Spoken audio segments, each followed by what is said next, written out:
Hi guys, it's Andrea here, and I'm going to start a series on 4 different winter eyeshadow looks. And the one I'm going to do today is so pretty. It's called Sheer Neutrals, and I've put it together for you here in this little petite palette. These are the shades Biscotti, Candlelight, Hazelnut, and Granite. And I've already done this one eye for you this morning. I think this is such a gorgeous look. It's one of my favorites to just do a really sheer nude eye. So I'm going to bring you along with me as a little tutorial on this right side. But we are going to start with priming it with our new Sand Dunes liquid shadow, because I think this just is the perfect, beautiful base for really just about every eye look. And this kind of acts as an eye primer. It's just going to give us a good waterproof base there. It's going to give that powder eyeshadow something to cling to, kind of takes the discoloration out of the eyelid, brings everything to one color. It's gorgeous. Okay, and then what we're going to do is we're going to come in here with just a nice all over shadow brush and pick up some of this Biscotti. And we're just going to start pressing it all over the lid. I like to press it in and then start to blend it, because that way it just kind of clings to that liquid shadow that we put underneath it. And you'll notice I'm just going to put this everywhere, even bring it up into the tear duct, all the way up under the brow, over. This is just going to be, again, a nice, it just opens and brightens the eye so pretty.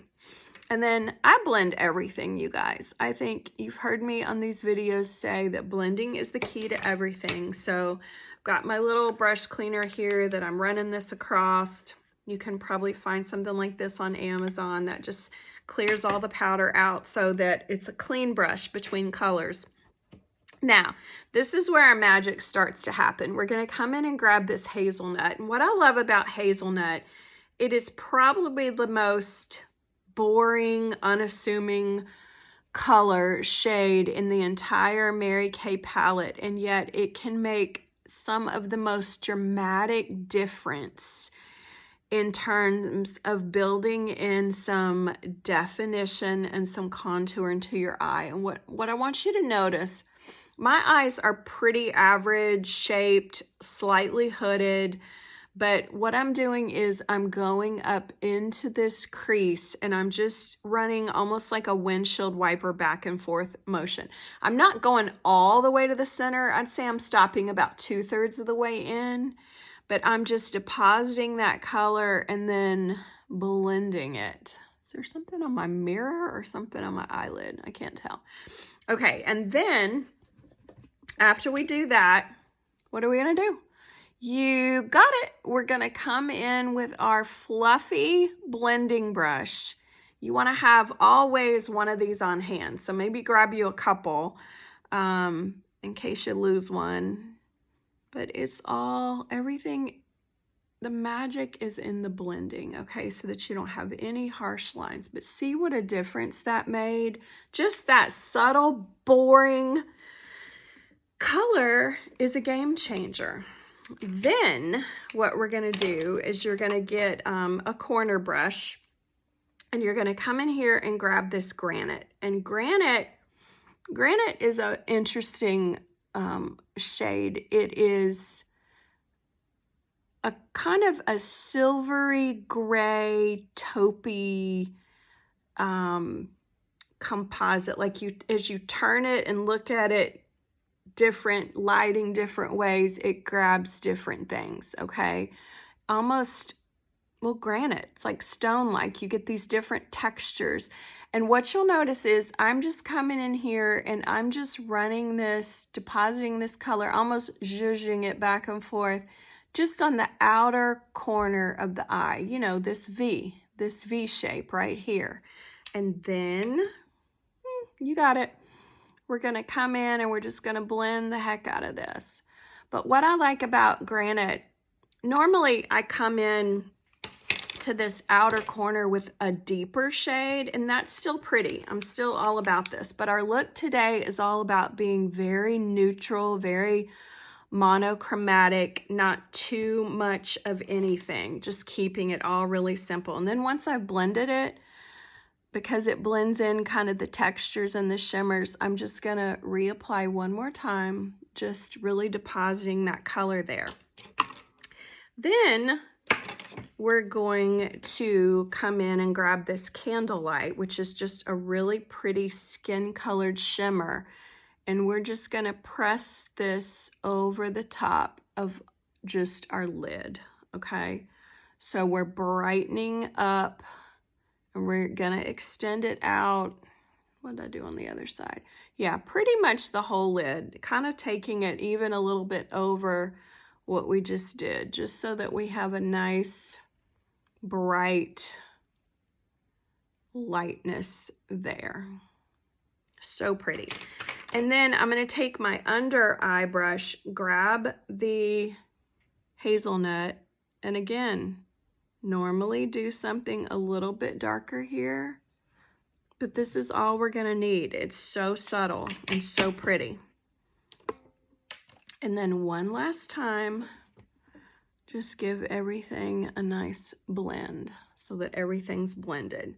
Now, y'all, I'm getting my hair done tomorrow. Hallelujah. It's making me crazy. It needs a trim, and I also desperately need color.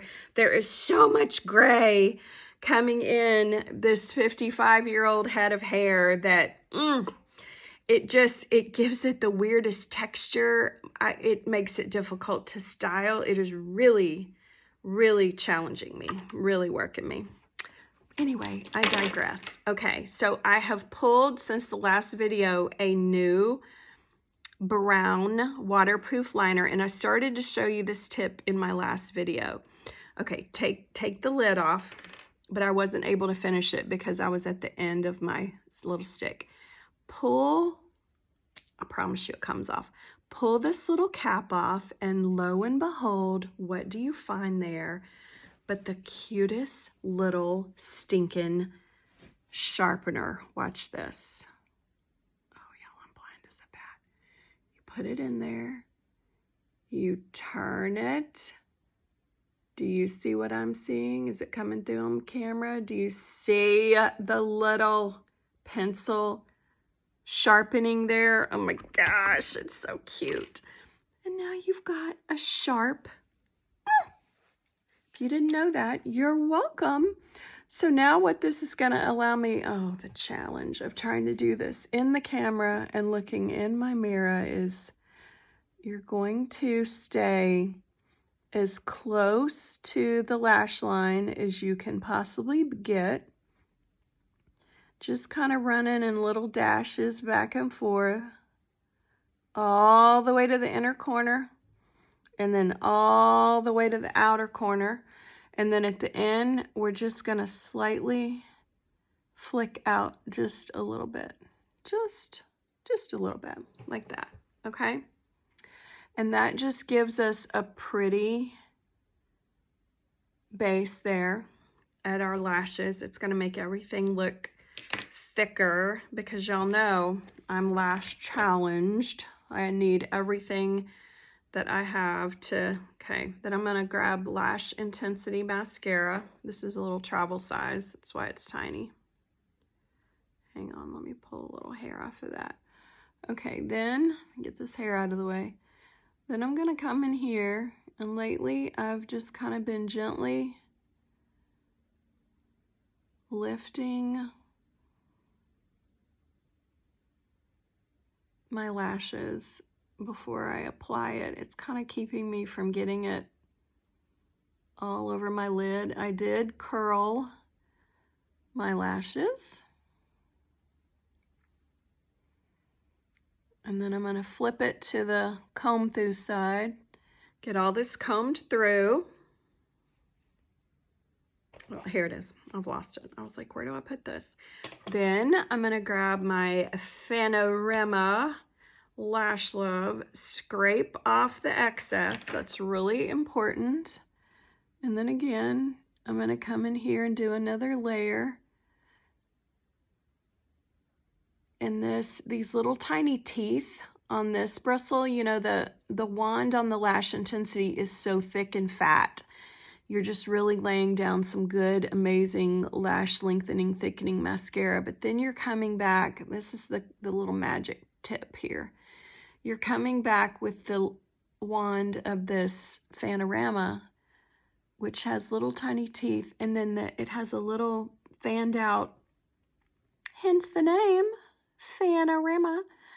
And we're going to comb through and push everything up and then inward. Amazing. Man, that gave me some lashes, y'all. And then, this is hard to do in the camera too. Then we're going to do the lower ones.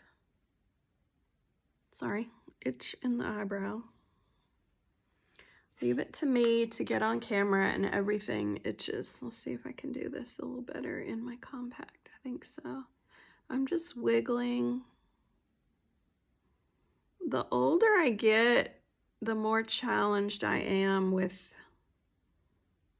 lashes and hair and everything's just, it's just different.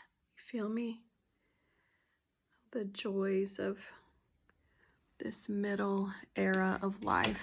So fun. Okay, now let's talk brows. Do you notice how gorgeous this one is and how pitiful this one is? Okay, so this is going to be a great example. Shoot, did I lay out my, one moment please. I thought I had all of my products, all my tools. Here it is laid out. Dark blonde volumizing brow tint is what I'm going to grab. But first, I want to brush them through with my spoolie brush, if I can find it. Oh, it's always, well, we're just going to have to make it work without it, okay? So what's great about this is that it's got a little bit of color. So our wand allows us to brush it through, brush upward, get those hairs going the direction they need to be. It's also going to give it some texture, almost like hairspray for your brows that just keeps everything in place. And then you bring it out and boom! Is that gorgeous? Oh, it makes me so happy. I do have my brows tinted, but again, y'all, they're so sparse that, I mean, the tinting just kind of wears off, and then you have these little patches. And what's beautiful about this is that just fills everything in. And then let me tell you what I did to finish this off. Are these looking even? I feel like we just need a little bit more lightness in here. Yeah, I think that's good. Just a little bit more on the inside. But again, what I'm loving about this, because I'm wearing a neutral, kind of a cashmere-ish, taupe-ish, not a sweatsuit, but like a leisure wear. We'll call it leisure wear today. And so I want to be put together, but I want it to be soft, not too dramatic. But then I finished off with this pink nude lip liner. Just ran it around the edges of my lip. It's very light, barely shows up, but what it does is just really define the lip and give it some parameters and some border. And then I'm done with my lipstick. I have chosen this Better Than Bare from our Supreme Hydrating collection. It is very nude, very creamy, very, very neutral. And then I'm topping it with Nude Blush Gloss, which is also nude, but just has a barely little hint of pinkish to just sort of pump it up. And then, I think this is gorgeous. What do you think? Let me know. Would you wear it? Do you love it? The Sheer Nude collection, again, the base in Sand Dunes as a liquid primer base, then Biscotti, Candlelight, Hazelnut, and Granite are the colors. And then we finished off with brown waterproof eyeliner. Our two mascaras are dark blonde brow gel stuff, pink nude gloss, better than, well, in the different order, better than pink nude liner, and then Better Than Bare lipstick and nude blush gloss. Gosh, that's a lot of colors to remember. Anyway, I think it's gorgeous. Let me know if you try it.